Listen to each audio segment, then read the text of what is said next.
Yung pagyud ang uban nga si Bom bakakon. Bakakon nga sa dito pa kog South Cotabato.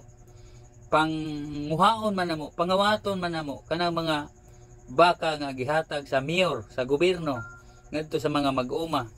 Kay ang rason gunobon lupagon ang gahom sa gobyerno. Oh.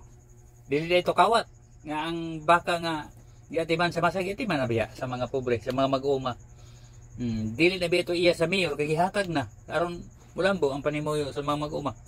Pero kaya mo man panguhaon. Kaya ang rason mao na to na lupagon gunobon ang gahom sa gobyerno. Unya gawas ato nga mga baka nga hinatag sa LGU ngadto sa katawhang mag-uma.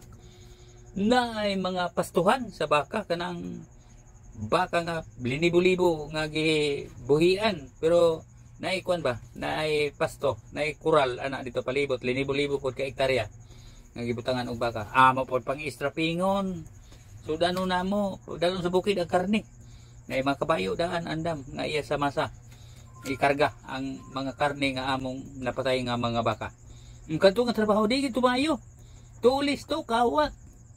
Pero ang ubang mga rebelde, tabunan gid nila ang daotang binuhatan sa CPP, PNP. Moingon gid sila.